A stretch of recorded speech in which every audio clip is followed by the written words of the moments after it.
English learners, welcome back to LearnEng, your cozy little corner of the internet where we learn real English together, one easy conversation at a time. I'm Maya, and I have David here with me today. Welcome back, David. Always good to be here, Maya. And I have a feeling today's topic is going to be one of the most personally useful episodes we've done. I think so too, because today we are talking about something that sounds so simple, so obvious, that most people never actually practice it properly in English. Talking about yourself. Talking about yourself. Your name, your background, your personality, your interests, your values, your story, all of it, in natural, confident English that actually sounds like you. Because here's what I've noticed after years of working with English learners. They can talk about almost any topic in English. History, politics, science, culture. But the moment someone says so, tell me about yourself, they freeze. Or they give 3 sentences and stop. Or they list facts without any feeling or personality behind them. And the result is a conversation that dies after 30 seconds. Which is such a shame, because every single person listening has a genuinely interesting story. They just don't yet have the English to tell it. That's exactly what today's about. Maya and I are going to introduce ourselves to each other properly, honestly, with full personality. And we're going to stop and explain the most useful language as we go. So our listeners won't just hear the theory, they'll hear real examples of how it sounds, and then they can model it for themselves. And at the end, our word tour, our slow walk through today's most useful self-introduction words and phrases. This is a B1 level episode, perfect for intermediate learners. If you're A2, stay with us. You'll catch more than you think, and the second listen always feels clearer. Before we start, if LearnEng is helping your English, please like this episode and subscribe to the channel. Every like, every subscribe, every share brings more learners into our LearnEng family. Come say hello in the comments after you listen. Okay, David. I want to start with something that I think gets to the heart of why this is hard. Why do you think people struggle to talk about themselves in English, even when their English is actually quite good? I think there are 2 reasons. The first is vocabulary. They simply don't have the phrases beyond the basics. They can say, I'm a teacher, I'm from Brazil, I like music. But they don't have the language to go deeper than that. To add personality, to add story, to add feeling. And the second? The second is something more interesting. I think a lot of people, even in their own language, find it uncomfortable to talk about themselves with depth. There's a vulnerability in it. When you say something real about who you are, a genuine opinion, a real personality trait, something you care about, you're taking a risk. The other person might not respond well.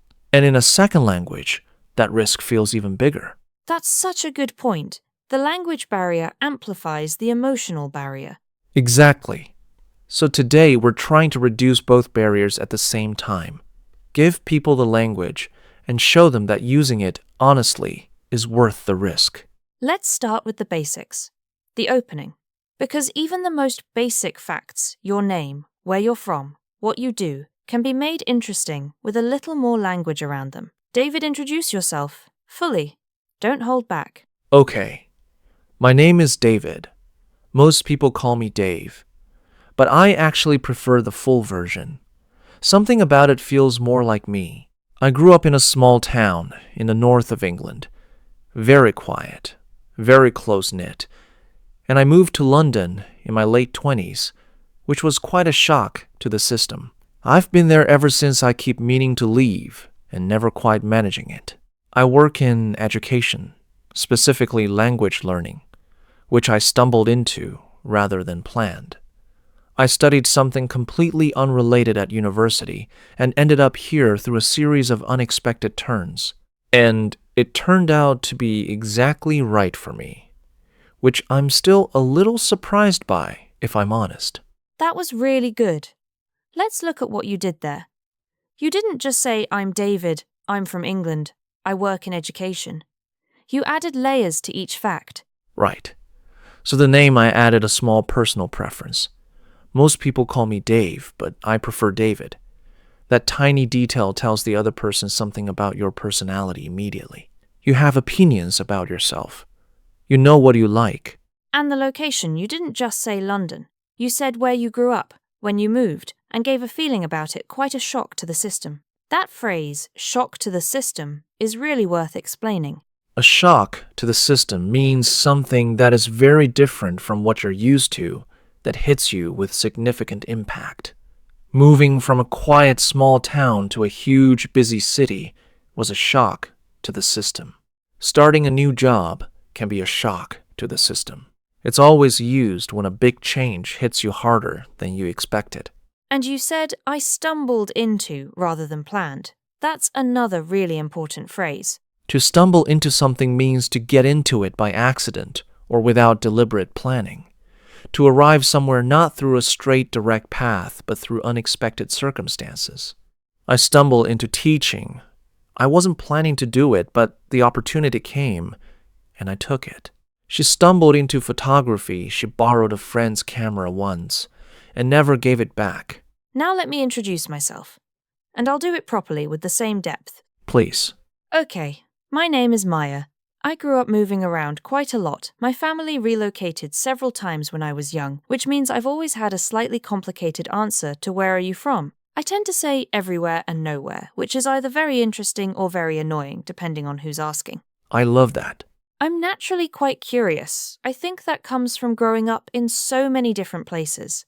You develop this habit of watching, noticing, trying to understand the culture you've landed in. It made me quite observant. Maybe a little too observant. I notice things about people that they haven't said out loud, and sometimes I probably shouldn't share that. Ha! I recognize that quality. I work in language and communication, which feels like the natural endpoint of a childhood spent navigating different languages and cultures. Something that matters deeply to me is genuine connection. I find small talk quite hard, actually. I'd much rather skip straight to the real conversation, which doesn't always make me the easiest person at a party. Let's look at what Maya did there. The phrase everywhere and nowhere. That's a wonderful natural expression for someone who moved around a lot and doesn't have one clear hometown. It has personality. It has humor. And it immediately makes the other person curious. And I used I tend to be, which is a really natural way to describe a personality trait. Not I am, which sounds fixed and absolute, but I tend to be, which sounds more honest and more human. I tend to be quite observant. I tend to take on too much. I tend to see the best in people, even when I shouldn't. The difference between I am and I tend to be is so important. I am direct sounds aggressive. I tend to be quite direct sounds self-aware. I am curious sounds boastful. I tend to be quite curious sounds genuine. The tend to softens it perfectly. Now let's talk about describing your personality more specifically, because this is where most learners go completely blank. Someone asks, "What are you like?" and they have nothing. David, what phrases do we have for this? So beyond I tend to be here are some really natural structures. I'm the kind of person who, and then you describe a behavior. I'm the kind of person who remembers birthdays.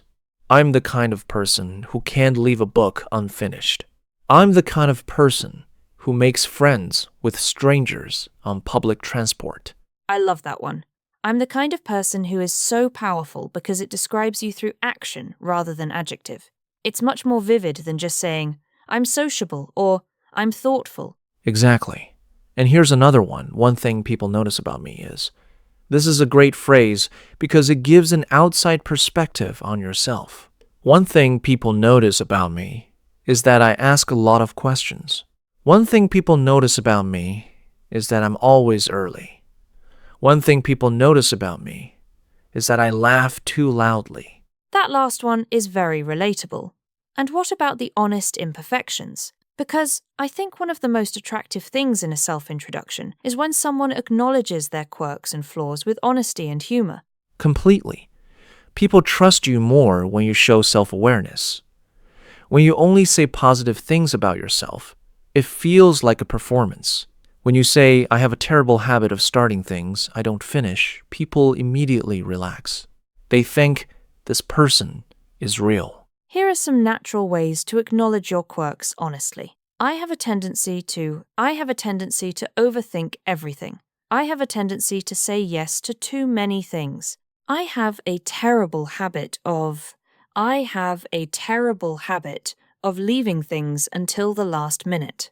I have a terrible habit of buying books I never read. I'm working on being more patient. I'm working on not checking my phone first thing in the morning. And that phrase I'm working on is beautiful because it says, I know this about myself. I acknowledge it, and I'm actively trying to improve. That combination of honesty and effort is deeply attractive in a person. Now, let's talk about interests. Because describing what you love with real depth and personality is where self-introduction really comes alive. The mistake most people make is saying, I like music, I like reading, I like cooking, and stopping there. Those sentences are factually fine, but they tell the other person almost nothing about you. So how do you make it richer? You add 3 things: the depth of the interest, the specific detail that makes it yours, and the feeling it gives you. So instead of, I like music, you say, music is genuinely important to me. I couldn't get through a day without it. I have a slightly embarrassing passion for obscure jazz from the 50s that most people have never heard of. And there's nothing quite like seeing live music. I've been going to concerts for 20 years, and it still gives me the same feeling it did the first time. 3 layers: the importance, the specific detail obscure jazz from the 50s, and the feeling still gives me the same feeling it did the first time. That last part is so vivid. And here are the phrases that help you add those layers. Something I'm genuinely passionate about is storytelling in all its forms. I've been fascinated by languages for as long as I can remember. I have a bit of an obsession with old maps. One of my great loves is cooking for people. It's how I show I care. That last one, it's how I show I care, stop there. Because that phrase does so much work. It tells the other person something about your love language, your values, how you express affection. In one small phrase, you revealed something genuinely personal. That's exactly what good self-introduction does. It gives people threads to pull on, little doors into who you really are. Let's talk about background and story, because people are always curious about the journey, how you got to where you are. Here are some natural phrases for talking about your background. I grew up in a very creative household, art everywhere, always something being made. I come from a long line of teachers. It was almost inevitable. I had quite an unusual upbringing in that we moved every few years. I was always the new kid. My background is in science, but I ended up going in a completely different direction. And that phrase "ended up" is so important and so natural. It means you arrived somewhere not through a perfectly planned path, but through a series of circumstances and unexpected turns. I ended up in London because of a job that fell through and led to a better one. She ended up teaching because the original plan didn't work out. Ended up suggests a story, and people love a story. Now let's talk about values. Because increasingly in English conversations, especially deeper ones, people want to know what you stand for, what matters to you. Something that matters a lot to me is honesty. I find it very hard to be around people who aren't genuine. I believe strongly in the power of education. I've seen what it does, and I can't be neutral about it. I care deeply about fairness. Always have. I've always been driven by a desire to do something that means something. These phrases don't just describe what you do, they describe who you are. And in English, this is where the most real and lasting connections happen. Let's now put everything together. A complete, layered, honest self-introduction from each of us using everything we've practiced today. I'll go first. Hi, I'm David. I grew up in a quiet small town in the north of England and moved to London in my late 20s, which was quite a shock to the system. I've been based there ever since. I keep meaning to leave and never quite managing it. I work in education language learning specifically, which I stumbled into rather than planned. My background was in something completely different, but a series of unexpected turns brought me here, and it turned out to be exactly right. I tend to be quite driven by nature. When I get interested in something, I go all in. I read constantly. I cook for people as a way of showing I care, and I have a slightly embarrassing obsession with obscure jazz that most people have never heard of. Something that matters deeply to me is honesty. I find it very difficult to be around people who aren't genuine. And I care deeply about this work because I've seen what happens when someone really discovers language, how it changes the way they move through the world. Beautiful. My turn. My name is Maya. I grew up moving around a lot. My family relocated several times, so I've always had a complicated answer to, "Where are you from?" I tend to say everywhere and nowhere.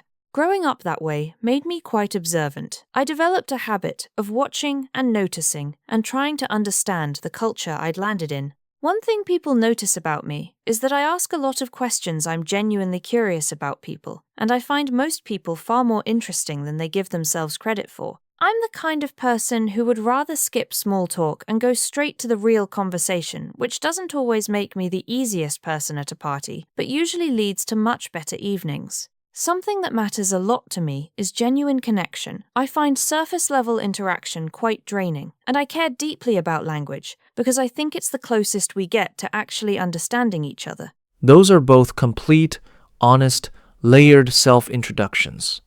Personality, story, interests, values, quirks, and multiple doors for the other person to open. Before Word Tour, your mission for today.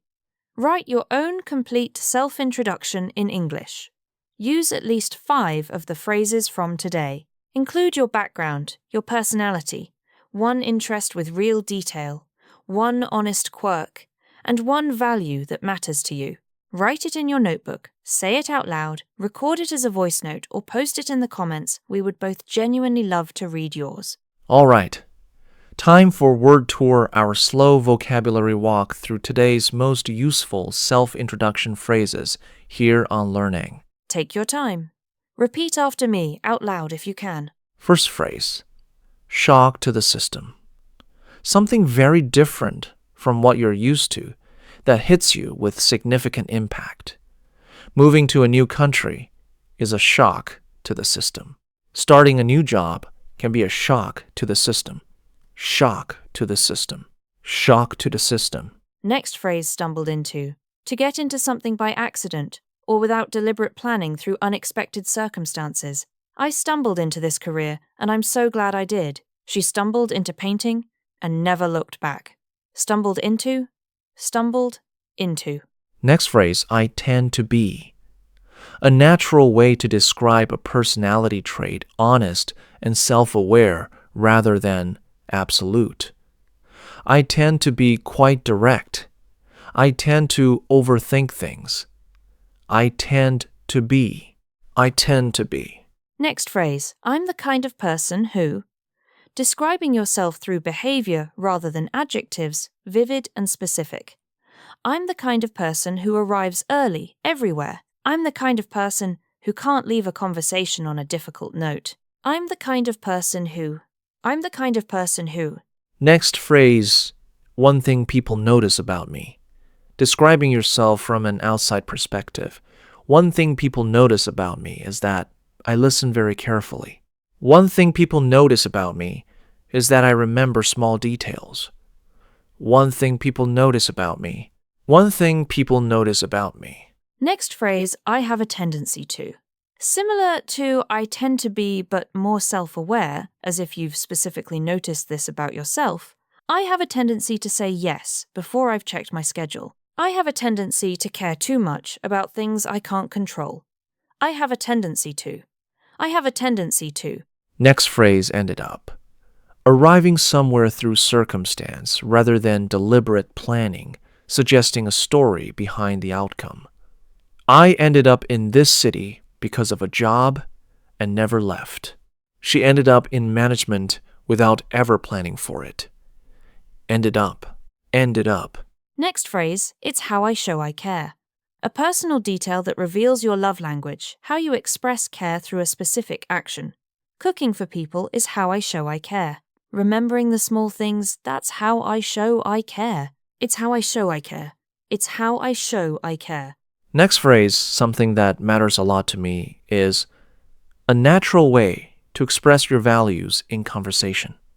Something that matters a lot to me is loyalty. Something that matters a lot to me is being honest even when it's uncomfortable. Something that matters a lot to me is. Something that matters a lot to me is. Last phrase, I care deeply about. A stronger, more passionate way to express what truly matters to you. I care deeply about the work I do. It's not just a job. She cares deeply about fairness. It drives everything she does. I care deeply about. I care deeply about. Those are your 10 self-introduction phrases for today here on LearnEng. Shock to the system. Stumbled into. I tend to be. I'm the kind of person who, one thing people notice about me, I have a tendency to. Ended up. It's how I show I care. Something that matters a lot to me is I care deeply about. Pick 2. Put them in your self-introduction today. Say them out loud. That is how they stop being phrases on a list and start being part of how you speak. And here we are at the end of another LearnEng episode together.